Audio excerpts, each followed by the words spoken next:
जय श्री कृष्ण।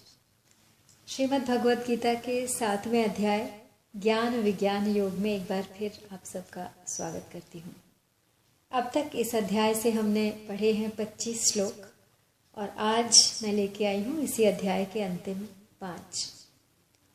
अब तक के श्लोकों का मुख्य सार यही था कि ईश्वर ने अपनी इस प्रकृति को परा और अपरा दो रूपों में विभाजित किया है। परा जो सांसारिक तत्व है और अपरा जो कि परमात्म तत्व है। यूँ तो सांसारिक तत्व भी परमात्मा का ही रचा हुआ है, इसलिए हम जिस भी रूप में प्रकृति को देखें वो है परमात्मा स्वरूप ही। बस ज्ञान का भेद है। बुद्धिमत्ता, मूढ़मति, ये दो मुख्य स्वरूपों का भी वर्णन आगे किया गया है। तो भगवान की दृष्टि में जो मूढ़मति हैं वे कभी उन्हें प्राप्त नहीं कर पाते। कौन से वो भक्त हैं जो भगवान की भक्ति करते हैं, किस किस कारणवश करते हैं और कौन उन्हें प्राप्त कर पाता है और कौन नहीं। तो आइए एक बार पिछले 5 श्लोकों का सार सरल शब्दों में दोहरा लेते हैं। जो जो कि जिस जिस रूप की पूजा करे नर नित्य ही, उस भक्त की करता उसी में मैं अचल श्रद्धा वही। यानी जो जिस किसी भी रूप में भगवान को मान लेता है, उसकी पूजा करता है, भगवान उसकी उसी रूप में श्रद्धा को दृढ़ कर देते हैं। आप एक पत्थर को ईश्वर मान लें तो आपकी श्रद्धा उसी पत्थर में दृढ़ हो जाएगी। उस देवता को पूजता फिर वह वही श्रद्धा लिए निज इष्ट फल पाता सकल निर्माण जो मैंने किए।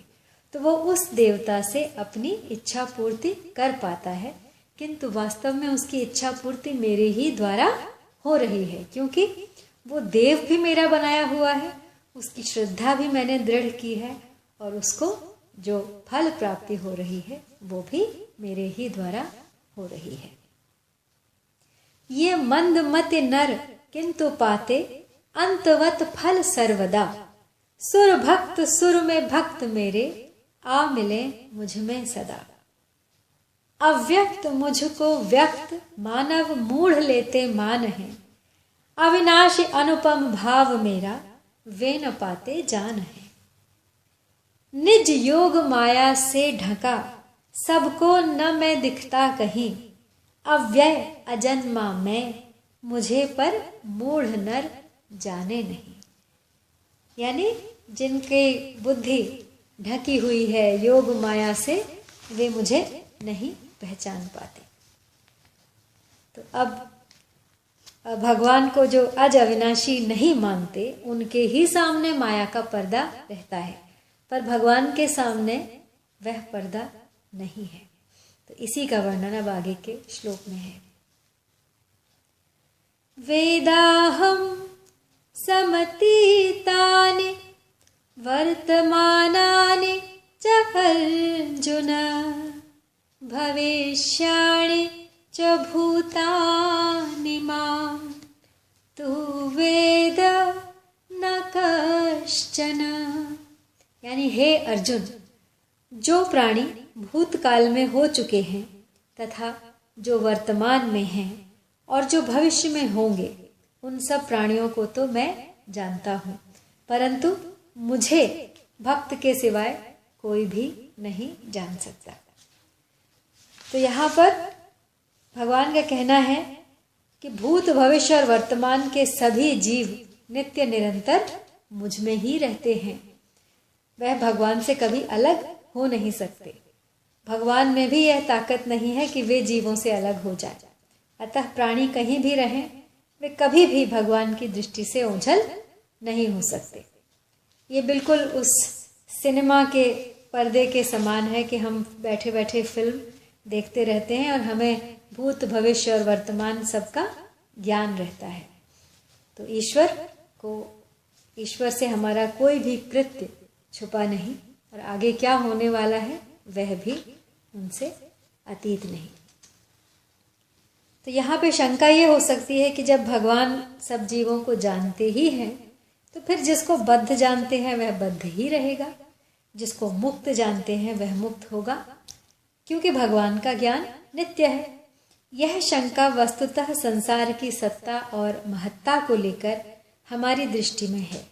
वास्तव में भगवान और महात्मा दोनों की ही दृष्टि में संसार नहीं है, प्रत्युत केवल भगवान ही है। वासुदेवः सर्वम। तो हमने ही अहम के कारण संसार को सत्ता और महत्ता दे रखी है। इसलिए भगवान हमारी भाषा में भूत, भविष्य और वर्तमान की बात करते हैं। अगर वे हमारी भाषा में नहीं बोलेंगे तो हम समझेंगे कैसे? क्योंकि भगवान का ज्ञान तो नित्य है, सब कुछ उनके ज्ञान के अंतर्गत ही आता है, उस ज्ञान के बाहर कुछ नहीं। तो बंधन मोक्ष जीव के ही बनाए हुए हैं। तत्व से न बंधन है न मोक्ष, केवल परमात्मा ही परमात्मा है। तो पूर्व श्लोक में भगवान ने कहा कि मुझे कोई भी नहीं जानता, तो भगवान को न जानने में मुख्य क्या कारण है? अब इसका उत्तर आगे के श्लोक में है। इच्छा द्वेष समुत्थेन द्वंद्व मोहेन भारत सर्वभूतानि सम्मोहम सर्गे यान्ति परन्तप। हे भरतवंश में उत्पन्न अर्जुन, इच्छा राग कारण की और द्वेष से उत्पन्न होने वाले द्वंद्व मोह से मोहित संपूर्ण प्राणी संसार में अनादिकाल से मूढ़ता को अर्थात जन्म मरण को प्राप्त हो रहे हैं। इच्छा और द्वेष से द्वंद्व मोह पैदा होता है, जिससे मोहित होकर प्राणी भगवान से बिल्कुल विमुख हो जाते हैं और विमुख होने से बार बार संसार में जन्म लेते हैं। तो यह मनुष्य को संसार से विमुख होकर केवल भगवान में लगने की आवश्यकता है। यद्यपि संसार बंधन का मूल कारण अज्ञान है, तथापि अज्ञान की अपेक्षा भी मनुष्य राग द्वेष रूप द्वंद्व से संसार में ज्यादा फंसता है। किसी देश काल वस्तु व्यक्ति परिस्थिति आदि को अपने सुख दुख का कारण मानने से राग द्वेष पैदा हो जाते हैं, और जिसको अपने सुख का कारण मानते हैं उससे राग हो जाता है, और जिसको अपने दुख का कारण मानते हैं उससे द्वेष हो जाता है। राग द्वेष मिटने पर मनुष्य सुखपूर्वक संसार बंधन से मुक्त हो जाता है। निर्द्वंद्वो ही महाबाहो सुखम बंधात प्रमुच्यते। तो यहाँ पहले भी भगवान कह चुके हैं कि तीनों गुणों से मोहित प्राणी मुझे नहीं जानता, रजोगुण तमोगुण सतोगुण। ऐसे मोहित प्राणी न संसार को जानते हैं न भगवान को। संसार में रचे पचे रहकर मनुष्य संसार को नहीं जान सकता, और भगवान से अलग दूर रहकर मनुष्य भगवान को नहीं जान सकता। वास्तव में संसार का ज्ञान संसार से अलग होने पर और भगवान का ज्ञान भगवान से अभिन्न होने पर ही होता है। संसार नहीं है, यही संसार का ज्ञान है। वास्तव में जो है ही नहीं, रहता ही नहीं, उसका ज्ञान कैसा?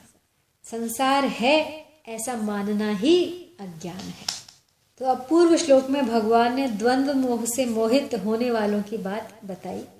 अब आगे के श्लोक में द्वंद्व मोह से रहित होने वालों की बात कह रहे हैं।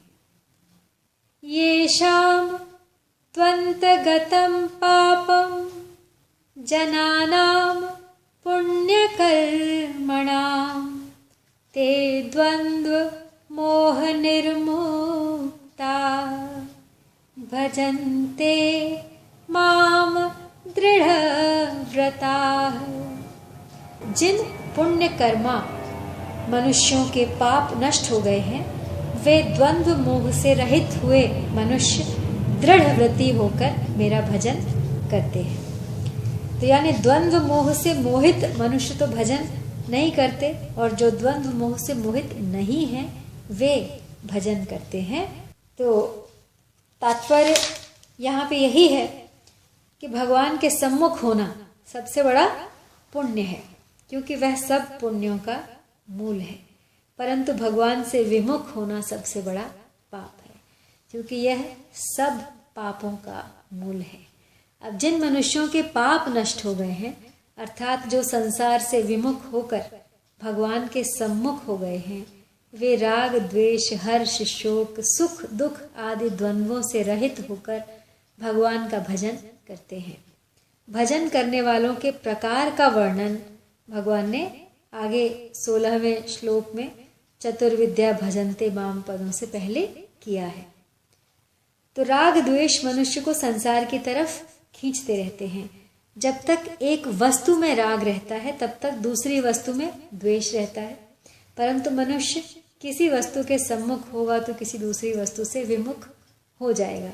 तो जब तक मनुष्य के भीतर राग द्वेष रहते रहेंगे, वह भगवान के सर्वथा सम्मुख नहीं हो सकता, क्योंकि उसका संबंध संसार से ही जुड़ा रहता है।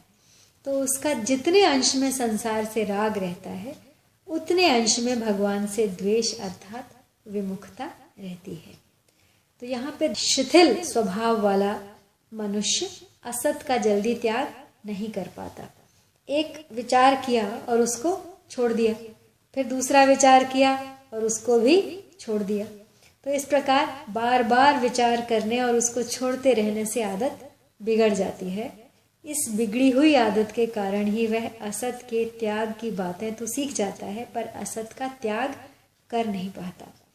अगर वह असत का त्याग कर भी देता है तो स्वभाव की ढिलाई के कारण फिर उसको सत्ता दे देता है। तो स्वभाव की यह शिथिलता स्वयं साधक की बनाई हुई है। अतः साधक के लिए यह बहुत आवश्यक है कि वह अपना स्वभाव दृढ़ रहने का बना ले। एक बार वह जो विचार कर ले उस पर वह दृढ़ रहे, छोटी से छोटी बात में भी वह दृढ़ बना रहे। ऐसा स्वभाव बनने से उसमें असत का त्याग करने की, संसार से विमुख होने की शक्ति आ जाएगी। तो अब 7वें अध्याय के आरंभ में भगवान ने साधक के लिए 3 बातें कही थी। मय्यासक्त मना यानी मुझ में प्रेम करके, और मदाश्रय यानी मेरा आश्रय लेकर, योग युंजन यानी योग का अनुष्ठान करता है, जो वह मेरे समग्र रूप को जान जाता है। अब उन्हीं 3 बातों का उपसंहार आगे के 2 श्लोकों में किया है। जरा मरण मोक्षाय मामाश्रित्य यतन्ति ते ब्रह्म तद्विदुः कृत्सन्नम् अध्यात्मम् कर्म चाखिलम्। यानी वृद्धावस्था और मृत्यु से मुक्ति पाने के लिए जो मनुष्य मेरा आश्रय लेकर प्रयत्न करते हैं, वे उस ब्रह्म को, संपूर्ण अध्यात्म को और संपूर्ण कर्म को जान जाते हैं। यहाँ पे मामाश्रित्य यतन्ति, ये पदों में आश्रय लेना और यत्न करना, इन 2 बातों को कहने का तात्पर्य है कि मनुष्य अगर स्वयं यत्न करता है तो अभिमान आ जाता है कि मैंने ऐसा कर लिया है, ऐसा हो गया है। और अगर स्वयं यत्न न करके भगवान के आश्रय से सब कुछ जाएगा तो ऐसा मानता है कि वह आलस्य और प्रमाद में तथा संग्रह और भोग में लग गया है। इसलिए यहाँ 2 बातें बताई गई हैं कि शास्त्र की आज्ञा के अनुसार स्वयं तत्परता से उद्योग करे और उस उद्योग के होने तथा उद्योग की सफलता में कारण भगवान को माने। यहाँ पे जरा यानी वृद्धावस्था और मरण से मुक्ति पाने का तात्पर्य यह नहीं है कि ब्रह्म, अध्यात्म और कर्म का ज्ञान होने पर वृद्धावस्था नहीं होगी, शरीर की मृत्यु नहीं होगी। इसका तात्पर्य यह है कि बोध होने के बाद शरीर में आने वाली वृद्धावस्था और मृत्यु तो आएगी ही, पर ये दोनों अवस्थाएं उसको दुखी नहीं कर सकेंगी। जरा मृत्यु आदि शरीर के विकारों से संबंध विच्छेद हो जाएगा। तो जो नित्य निरंतर वियुक्त हो रहा है, ऐसे शरीर संसार को मनुष्य प्राप्त और स्थायी मान लेता है।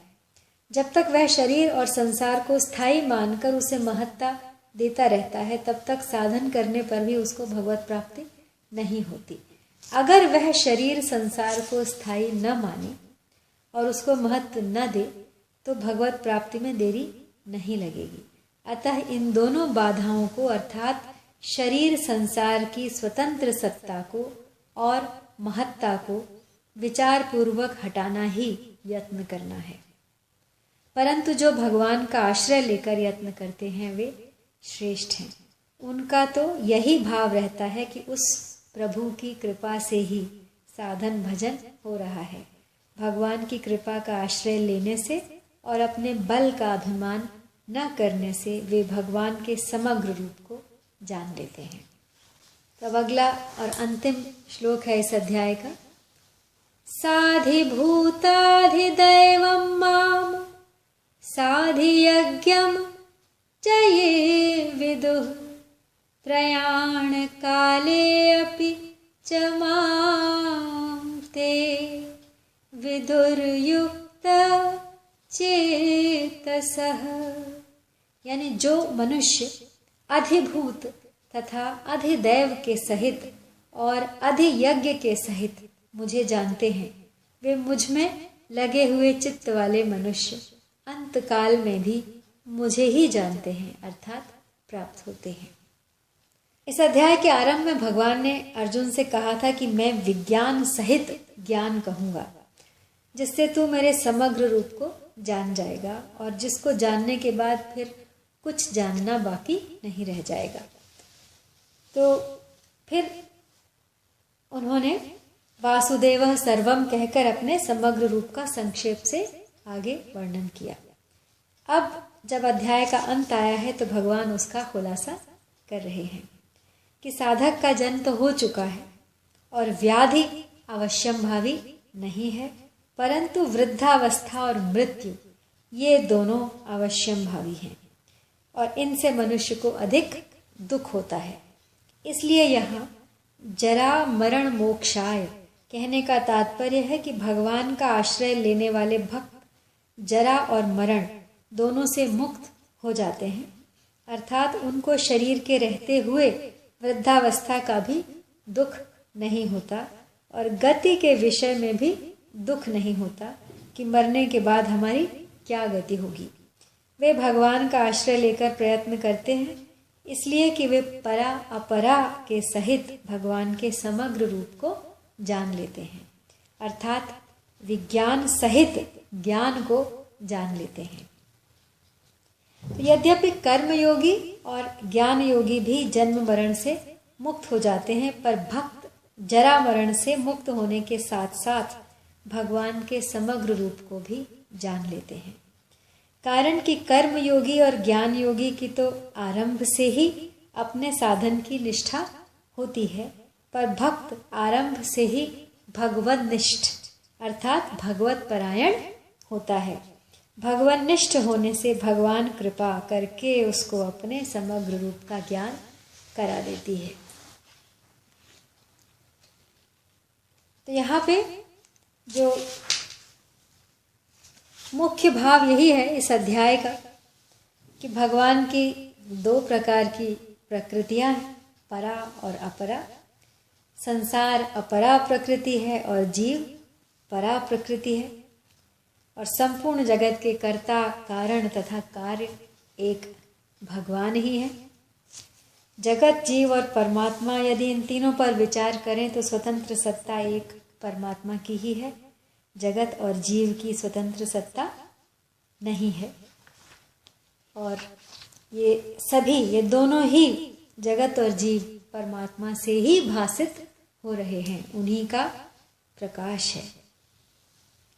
जो किसी को भी पराया मानता है, किसी का भी बुरा चाहता है, देखता या करता है या संसार से कुछ भी चाहता है, वह न तो कर्मयोगी हो सकता है, न ज्ञान योगी हो सकता है और न ही भक्ति योगी हो सकता है।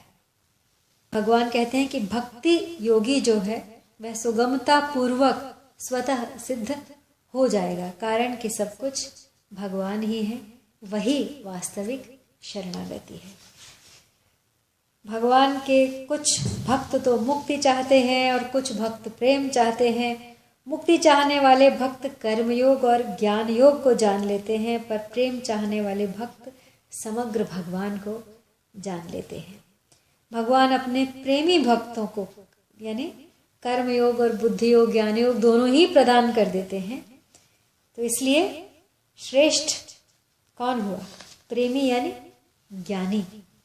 तो जरा मरण रूप बंधन और मुक्ति दोनों ही लौकिक हैं, पर प्रेम अलौकिक है।